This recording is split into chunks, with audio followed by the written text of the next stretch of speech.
Catalog. Nothing personal. Word of the day. It is Friday. Yes, it is. You made it to Friday, May 28th, 2021. The word of the day is catalog. So much going on in baseball today. So much going on in all sports. We have a lot to cover. We got to start right now. This second. The clock is ticking. Coca said, make sure you're efficient. You got 5 things that you've got to communicate to the audience today. And I'm starting like this. Exactly how he told me not to start. All right. I want the 45 minutes to start again. Here we go. Catalog.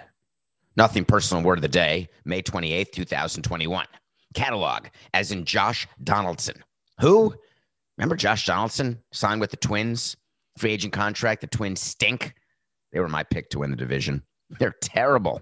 There's still time for them to recover. Not really.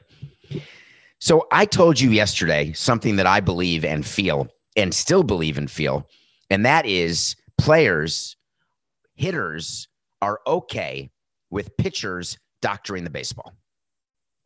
They want the pitchers to have better grip, better control. What I didn't mention is that while I said it in a blanket way, I should have been a teeny weeny bit more specific. Hitters don't want pitchers to cheat in a way that will increase their spin rate or will give them a better breaking ball, better anything. They want pitchers to cheat in order to get, I just said a better anything, Coca. They do want them to get a better something, just not everything. The better something that hitters want pitchers to have is command. Josh Donaldson was asked about what was going on with all the foreign substances, and he lost his mind. He acknowledged that he has, wait for it, a catalog of every pitcher who cheats and how they cheat. All I kept thinking is, what the hell are you doing? Why are you saying that publicly? Because now MLB is going to go to the union and they're going to say, hey, we now have information that one of your members has done all the work that we're trying to do. We're trying to confiscate caps, and we're looking for Vaseline and KY jelly, and we're looking for sunscreen, and we're looking at uniforms. We're grilling clubhouse managers and the laundry people. We're trying to find everything to get our grip, a grip on what's happening. And you've got a player who has everything cataloged? Cataloged? It's like a dream come true. I'm just picturing Mike Hill calling up the Twins GM, whose name completely escapes me. I want to say his first name is Derek, and I want to say his last name is Salvi or Falvey. I'm so sorry for getting your name wrong. And by the way, you may not even be the GM of the Twins, but whatever. Mike Hill calls him up. Thad Levine. Thank you, Coca. Who's Derek? Why is that name in my head? Is that anyone you can find, Coca, during the show? Because I'm not looking. We have way too much to do for me to find out and look who Derek Falvey or Salvi is. So Mike Hill calls him up and says, can I speak to Josh, please? Is he there? Is he home? Is he at the ballpark? What kind of catalog exactly does he have? Is there a video accompanying this catalog? Is it just notes in a book that he keeps like Carlos Delgado did on every at-bat he ever had in the big leagues? Does he have any specifics as to how this happens? What the results are? Which pitchers? Is it teams? Is it by person? Just curious. If you could maybe tell me, that'd be great. Hey, thank you, Coca. I'm not crazy. That didn't take you long. Derek Falvey is the Twins president of baseball operations. It's not Thad Levine. It is Derek Falvey. That's who he'd be calling.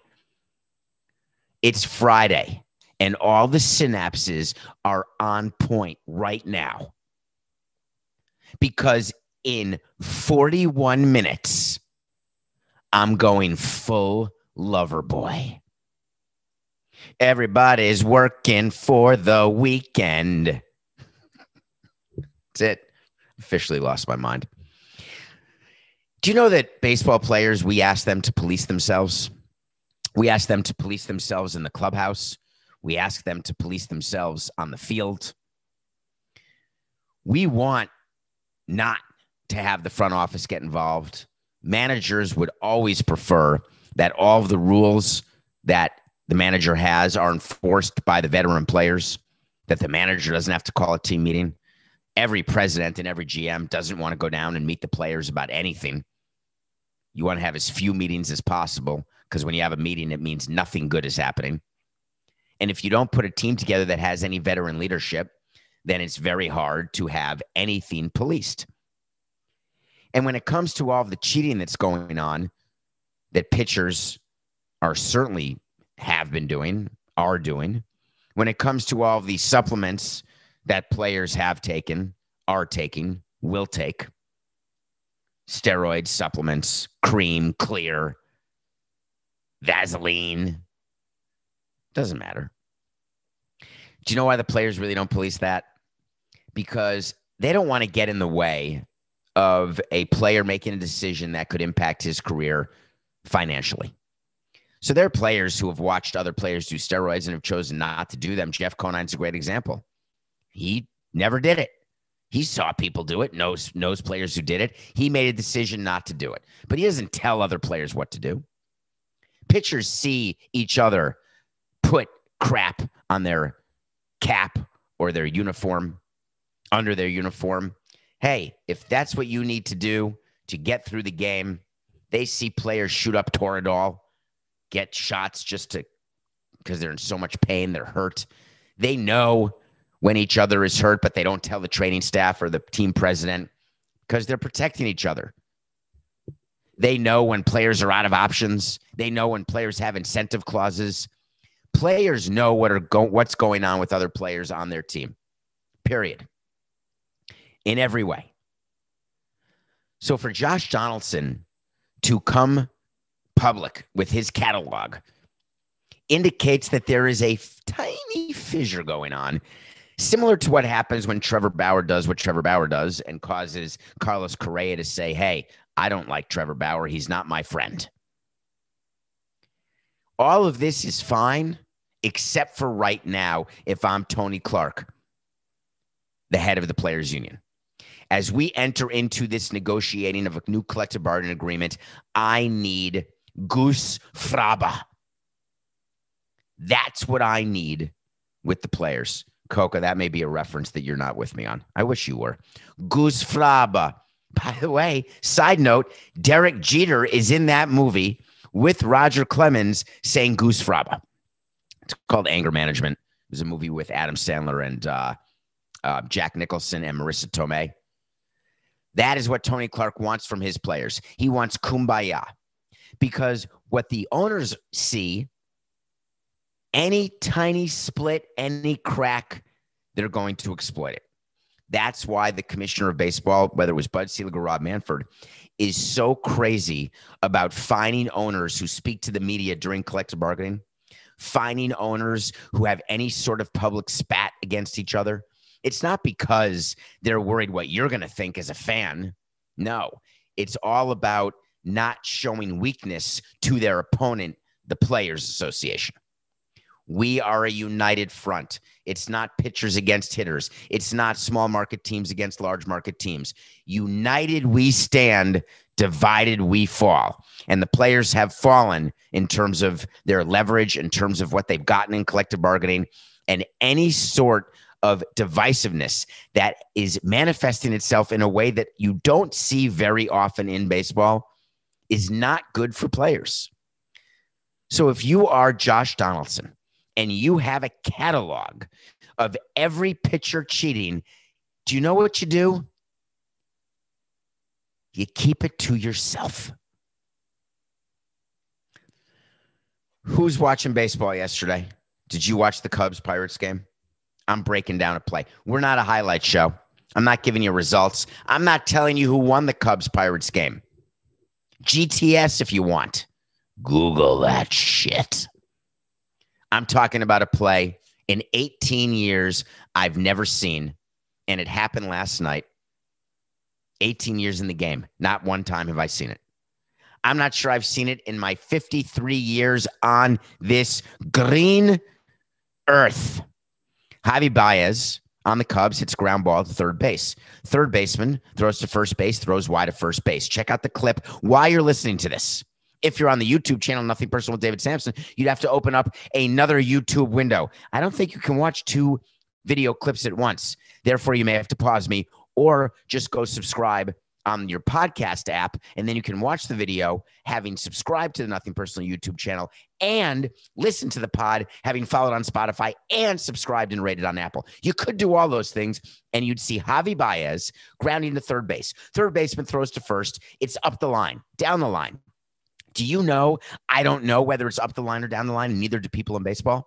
When a ball is, people say, if it's to the outfield side of first base, it's up the line. If it's to the home plate side, it's down the line. I always say to the home plate side is up the line, and to the outfield side is down the line.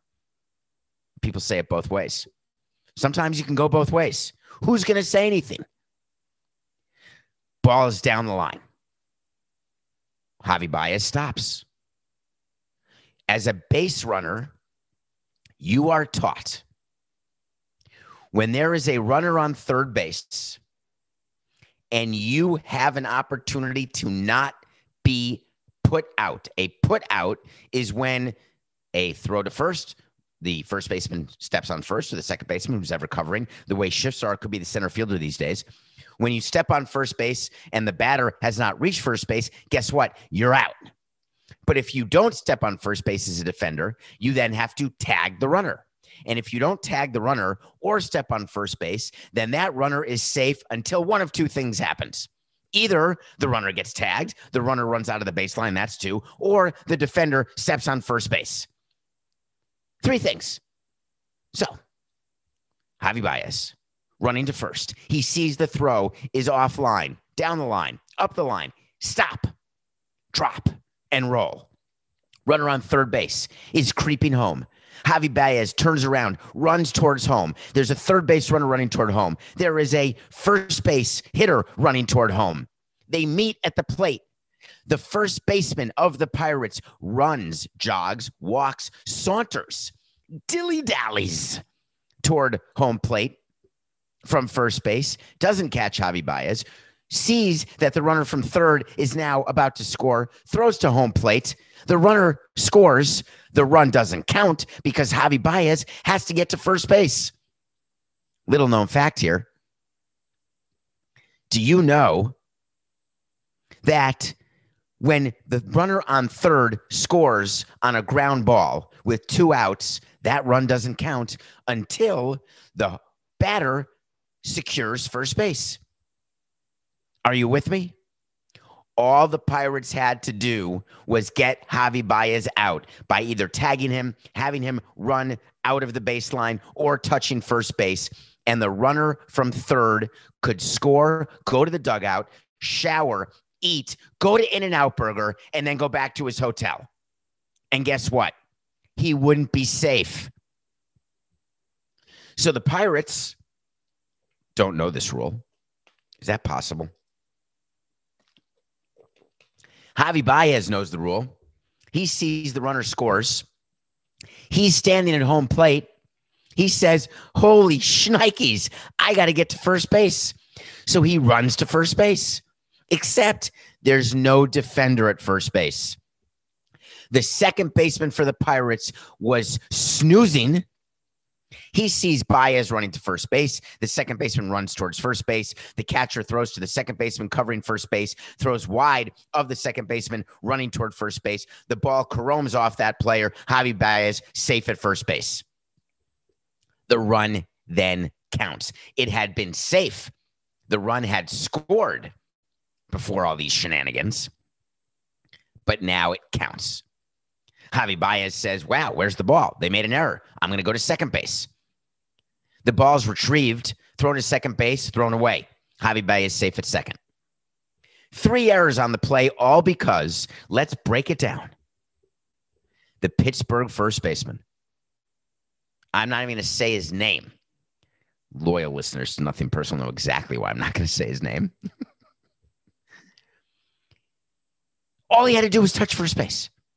In spring training, we do drills. Here's the drill. Do you know the rules of baseball? We start with that. Do you know that with 2 outs, runners can't score unless the hitter secures a bag? Any bag. Just secure it. That's why you have to hustle to first base. That's why, as a defender, you are taught, do not ever chase a runner back to a bag where you don't have to tag that runner out. When a runner is trying to avoid you and it is a force out, not a tag out, you touch the base that the runner is running away from. It's a simple rule, made complicated by me describing it in 4 sentences. TTFB. It's a very simple rule. Touch the frickin' bag. Except we don't say frickin'. I have to say that or else I think that we'd get a non-clean show. An NC-17 for saying I don't even understand why that happens. Oh, sorry, Coca. I actually can't believe I just did that. You probably edit that out. Javy Baez was asked about the play. He said, I remembered I still had to go back to first. I was pretty tired. It was a crazy play. I didn't think it was going to happen. The Pirates had a spokesman, a pitcher named Tyler Anderson. He said there should have been 8 of us on the field yelling, just step on first. That's a whole team thing. It's on every single one of us. No, it's not. They're being good teammates. They're trying to cover up for their first baseman, WC. I didn't want you to think I didn't know who the first baseman was. Because I think sometimes you may think that I don't know who the first baseman is when I don't come up with a name or I can't think of, but maybe I do it in an attempt to be humorous, funny, ironic. Maybe it's just Friday. Never seen a play like that, Coca. Just never seen it. I don't think we're ever going to see it again. Do you know what else we may never see again? A damn Marlins victory when I choose him as the nothing personal pick of the day. Pablo Lopez pitched great. That's what we said would happen. I forgot that the Marlins can't hit. Except the Phillies stink too. Joe Girardi. Did you read about him? Manager decisions. He's not going to tell you anything. He's not going to talk to the media. We may talk about that later in the show if we get to it. If Coca lets me get to it. Anyway, the Marlins lost to the Phillies. We're 74-49. We're 25 games over. 25 games over. Not too shabby. I'm giving you 3 picks. I'm going NBA, MLB. I am watching sports this Memorial Day weekend because the weather is going to SUCCK. I'm watching the Hawks Knicks tonight. I'm a New York Knicks fan. Madison Square Garden is the #1 arena in the world. There's no close number 2. It's the greatest arena in all of sports. It's better than AT&T Stadium in Dallas. It's better than Lambeau Field. It's the #1. Don't embarrass me by spitting on players. Knicks fan banned for spitting on Trae Young. Got to be ashamed of yourself. You're going to ruin it for the rest of us. Players talk in the clubhouse about people like you. Throwing popcorn, spitting, taunting. Fans are getting kicked out of every home game in the NBA right now. Home fans. Can't you just cheer for your team or heckle intelligently? Spitting. You ought to be ashamed. I'm embarrassed. But the Hawks are a better team. Hawks -4 tonight. I'm sorry, Knicks fans. I really am. Hawks -4. That's the Friday night pick of the day. Saturday. What about the Grizzlies-Jazz series? Rudy Gobert should win Defensive Player of the Year. Donovan Mitchell's back. Ja Morant, probably the best player on the court. Sorry, Coca. Better than Donovan Mitchell, even though that's the one NFT I own. I wanted to tip my toes in NFT, so I bought Donovan Mitchell because I went to a Jazz game in Utah with my son this year. First game I'd gone to since COVID.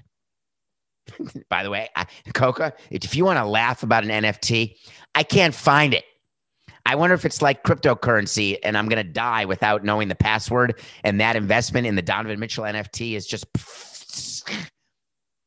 good luck, kids. Find that one. There's a grand in the shittag. Grizzlies +5 over the Jazz. It's too many points. John Morant will make sure they cover. They may even win. That's Saturday.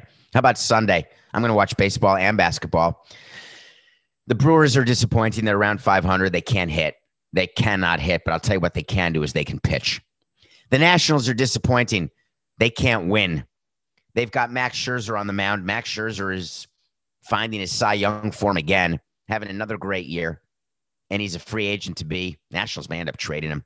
I think I had the Nationals going to the World Series this year in my preseason pick, or that may have been last year. I can't remember. All I know is Strasburg stinks, Corbin stinks, Scherzer's amazing, Soto's still great. They can't hit. The Brewers have great pitching. There's a guy pitching named Woodruff, and I'm totally blanking on his first name. I believe it is Brandon Woodruff. Brandon? It doesn't even sound right. Brockmeyer? Hank? Anyway, Hank Woodruff over Max Scherzer. As good as Scherzer's been, Woodruff is better. Brewers win this game, and they won't be favored. Hawks -4 over the Knicks. Grizzlies +5 over the Jazz. Woodruff over Scherzer. Brewers over the Nats. Those are your weekend picks, and they're in early enough for you to jump on them. When we come back, I'm going to talk about Chandler, and I'm going to talk about Monica, and I'm going to talk about Rachel, and I'm going to talk about Ross and Joey and Phoebe and maybe Janice. Maybe not. Maybe Magnum PI. Maybe not. And then we're going to catch up on some wait to sees that will make you smile. We'll be right back. Welcome back to Nothing Personal. My name's David. Thank you for making it through the gauntlet of the break. Thank you for everything you do for Nothing Personal. I do appreciate you. Still watch a movie every day. TV show, something. HBO Max just dropped The Friends Reunion. Friends is a TV show that ran from 1994 to 2004. For those of you born in 2000, you may never have watched it, even though it's been in syndication forever. It's a show about 6 people. They're friends. Get it? Friends. And it goes through their lives. There's love. There's loss. There's laughter. L cubed. I wonder if that's how Friends is described, Coca. There's love, loss, and laughter. Well, they had a reunion 17 years after the show went off the air. HBO did 1 hour and 43 minutes. James Corden hosted sort of a interview. I love James Corden. If you haven't seen James Corden in Begin Again, please watch Begin Again right now with Keira Knightley and Adam Levine. The tattooless Adam Levine. I think they must have digitally removed every tattoo in that movie, Coca. I didn't see one tattoo on that guy in Begin Again. And I just saw a picture of him shirtless on vacation, and he's covered. Love it. What were we just talking about? Begin Again. That's not the movie. What are we reviewing, Coca? Hold on, I got to check. Friends. I watched the Friends reunion. Butterfly. Tweet, tweet, tweet, tweet, tweet. So the Friends reunion, I cried, I smiled, and I was melancholy. Rarely does a show make me do all of those things, but when it does, that's a show I love. It felt like I was back home again, like slipping into a comfortable pair of pajamas or slippers or a pair of shorts or a ratted, tatted T-shirt. I don't mean tatted like tattooed, like that maybe ratted tatted is not a right way to describe it. An old shirt that's been washed so many times, it's faded, it's got some holes, but when you put it on, it comes on so smoothly. It's stretched out enough in the collar that it fits over your head perfectly without messing up your hair. You know exactly where your arm's going. It's just perfect. That's what tattered. Thank you, Coca. Coca's in my ear a lot on Fridays because I think Coca's more tired on Friday. I know I'm more tired on Friday after a week. My voice is shot. I've got swollen glands. I'm drinking tea so much I've got a catheter in during the show. And sometimes I can't think of words. I really don't have a catheter in. I just sort of cross my legs because I can't get up in the middle of the show because we're live. I mean, sort of live. We're unedited. I can't say, Coco, hold on. I got to go to the bathroom, which I have to do, by the way, right now. And the more I talk about it, the more I hear, makes me have to go more. I didn't think that worked, but I did it with kids, like as a camp counselor, and it totally works. Do you know what else works? When you put someone's hand in warm water, they pee in their bed. That really does work. That's a Camp Kunz, which is a camp trick that you do. Anyway, what were we doing, Coca? Friends. The reunion was good. They brought back Tom Selleck, who played Monica, Courtney Cox's boyfriend. They showed clips. The only thing that made me sad is just the passage of time. Time passages. That's a song by someone named Al Stewart. That's a great song, and it makes me semi-sad. They're older. We're all older. When you look at clips of the show, and then you look at them now, they're frozen in time, right? That's the beautiful part about syndication. That's the beautiful part about a high school reunion, right, that you don't go to. It's my 35-year high school reunion this year. Holy Christ, Coca. That's just outrageous. In any case, I feel like I'm still 25. I feel like I look like I'm younger than 53. I act like I'm 12. I have the emotional intelligence of a 4-year-old. I'm on schedule. Doing great. What were we talking about again? Friends reunion. If you watch Friends, you got to watch it. If you didn't watch Friends, don't watch it. And while it is weird to see them age, we all age, except Benjamin Button and me. I'm not going to age. I'm going full Peter Pan, except I'm not going to get plastic surgery. I'm not going to dye my hair. I haven't done any of those things, and I'm not going to do it. I have a few more grays that I noticed in front, by the way, Coca. How you doing if you're Liverpool? You happy right now? If you're John Henry, the owner of Liverpool, you good? You feel good about the Super League that you started and now you're out of? What about Real Madrid? You happy? You good? Okay. Just checking. I want to follow up on something. We do a lot of follow-ups here. Wait to see when we follow up because we talk about things that are happening. Back in April of 2021, on April 27, 2021, we had a wait to see. The wait to see is that UEFA will fine the Super League teams tremendously for their attempt to form a Super League. Guess what? They've done it, and they've done more. And the reason we're talking about it today is I hope with all the sports that you're going to watch this weekend that you're going to watch the match in Lisbon. It's the finals of the Champions League, and it's with Chelsea. Yep, Mikey's excited. Against Man City. Man City's favored. Chelsea's going to win. They're going to win 0-0. That's my prediction. Maybe 1-1. So UEFA made an announcement, and it was brilliant because I wanted to win the wait to see.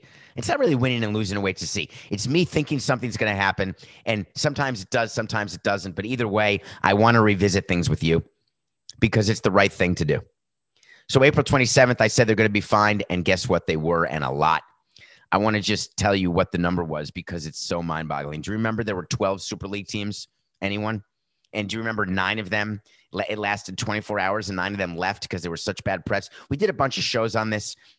They started this league, just rich teams with rich owners trying to get rid of bad teams who they don't want to play and just play the good teams over and over, create this Super League like the Yankees, Red Sox, Cubs, Dodgers, just forming their own league. Sorry, Padres, you're not there yet.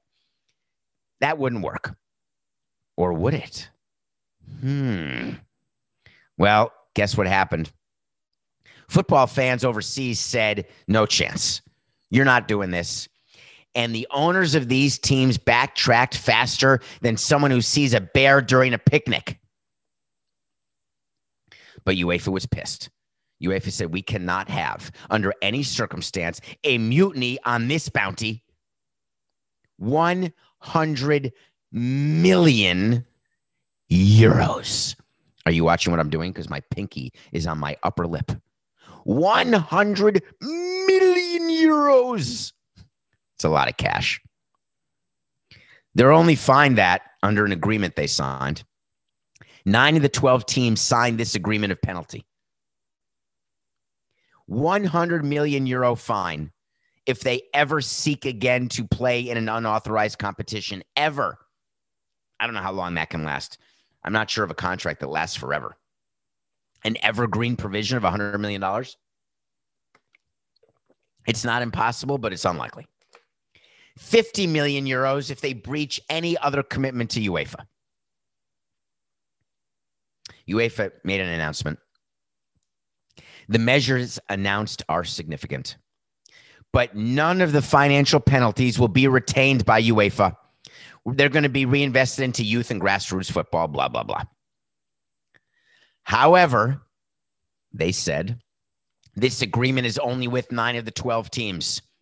The other 3, Coca, Real Madrid, Juventus, I think I'm saying that wrong, and Barcelona are the 3 teams who have not agreed to these penalties. So what they said is, if you do not approve of these penalties, which they're calling reintegration measures, that's a funny word. I like it when we use big words to pretend that we're smart. Dumb it down, folks. Reintegration measures. Anyway, these 3 teams are subject to disciplinary bodies for additional sanctions, and they may be unable to participate in next year's Champions League. That's a big deal. How much money is at stake in the Champions League game? A lot. So we got that wait to see right. We got some others to talk about. I wonder if John Henry, I just thought of this, Coca. Do we have a minute? I think we do. I wonder whether John Henry sits in bed at night talking to Linda, his wife, saying, God, did we screw that up? Or does he sit in bed at night and say, we're going to get our way. We're going to do this because the reason we did it in the beginning is to make more money. And while we could get fined 50 or 100 million euros, we're still going to do it because we're going to make more. But we're going to release it better. We're going to get everyone to support it. All the public will be behind it. Or maybe they just say, hey, pass the remote. I'm going to sleep. How's Noah Syndergaard doing? Good? Not so good. No good. Someone asked me a question about it, and I got to answer a quick question on Noah Syndergaard, Coca. You know what I want? I want to talk to Samson. We are having a question. So you want to talk to Samson is when you get on Twitter at David P. Samson. Ask me a question. Get into the DMs, and there's a chance I'll answer. If you're going to ask about Noah Syndergaard on the day that Noah Syndergaard is deemed out until at least August, I'm probably going to answer it. If you know that I had to wait to see about Noah Syndergaard and you do it so you want to talk to Samson, I'm probably going to answer it. What will free agent contract for Noah Syndergaard look like? That's a simple question. Thank you for asking. Noah Syndergaard got shut down in his rehab from Tommy John. The Mets were hoping to be back in June as a trade deadline, quote-unquote, acquisition. Even though it's not a real acquisition, it's just getting your own player back. But when the player's not in the rotation coming back from injury, we would always say to the players, this is funny. We would do this because we didn't want to necessarily spend money at the deadline because we were sort of on the fringe of being in it. But if an injured player's coming back, I go in the clubhouse, go to the food room and eat a salad, a schmear, and say, man, we're getting Syndergaard back. That's better than a deadline acquisition. And then there'd be an eye roll because players are not stupid. They knew that we were just saying that because we didn't want to spend money. But sometimes we would just trade a really good young pitcher in order to get someone else to give us a player and pay the contract. Syndergaard. Setback. When you have Tommy John, here's how it works. You get a scar. Your arm is immobilized. Then you have an opportunity to rehab. You start throwing. Then you get on the mound, throw a simulated inning, then an inning, and there's a progression. There's going to be setbacks always. They're expected. Actually, when there is a rehab timeline for Tommy John, we work into the timeline when a starter is going to miss 12 to 14 months or reliever 10 to 12 months.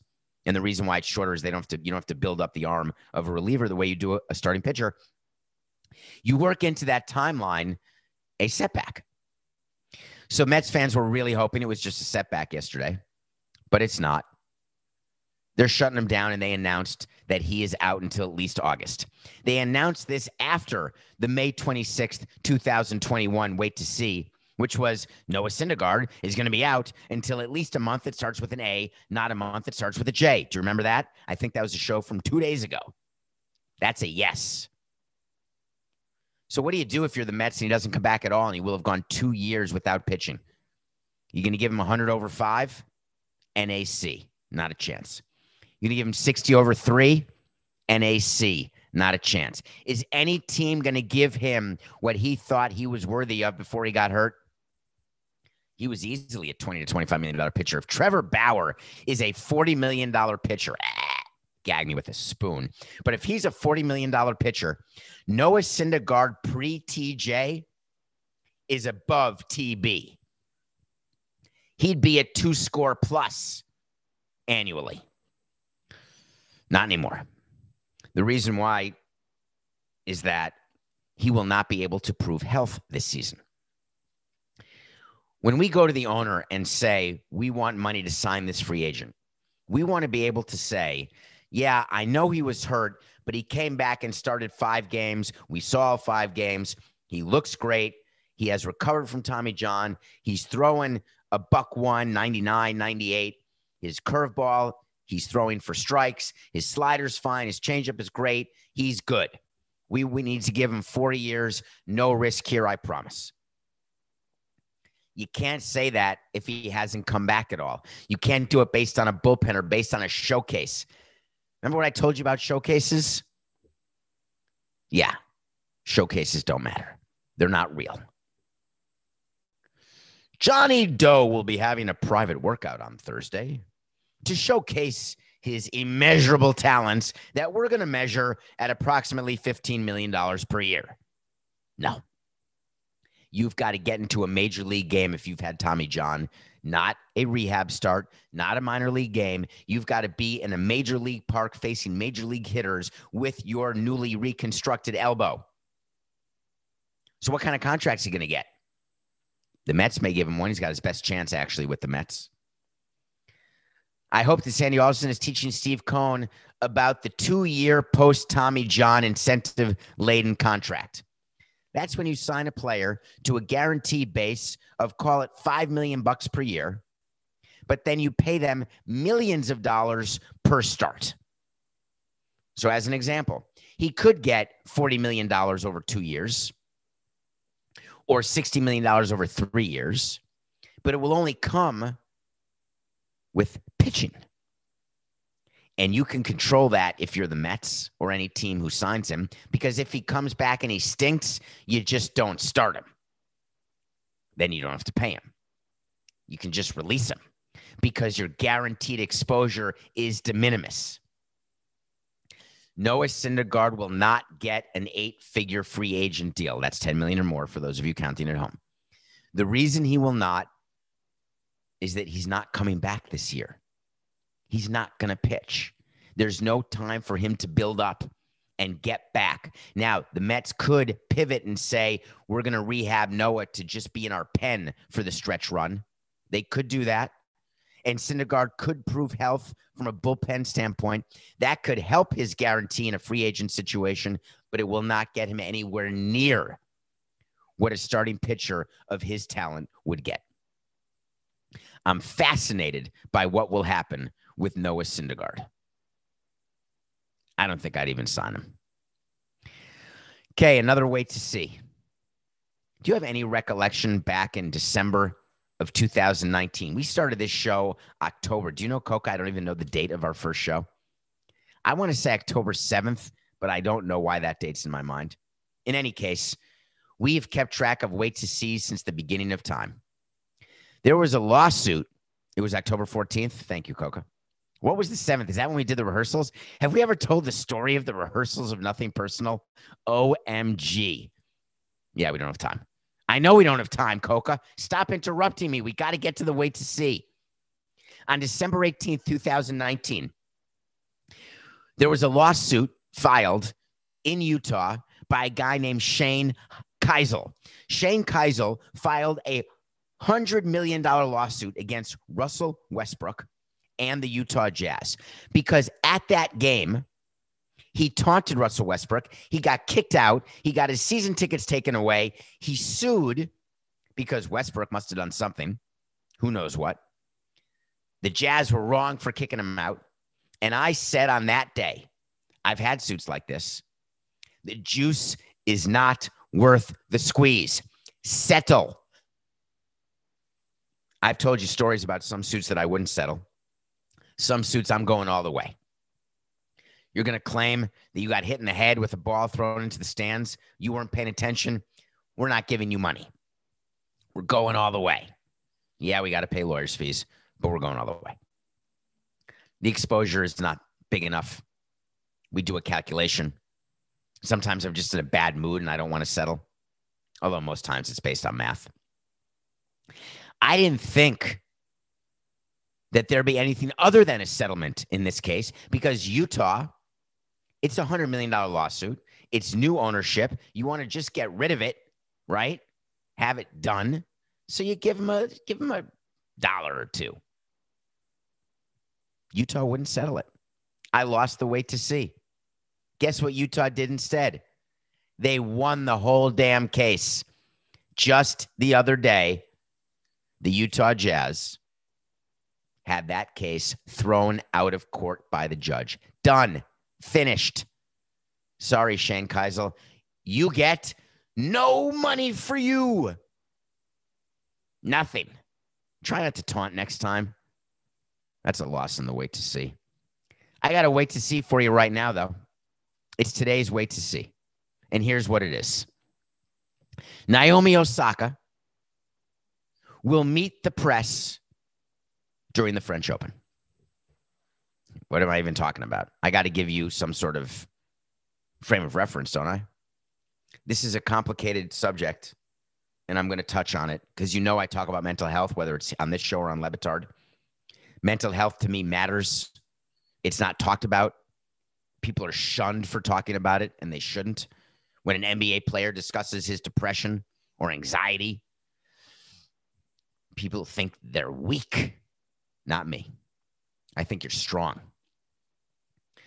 Osaka said that I'm not going to meet the media during the French Open. I'm not doing any press conferences. I'm not talking to any of you because you guys don't care about my mental health.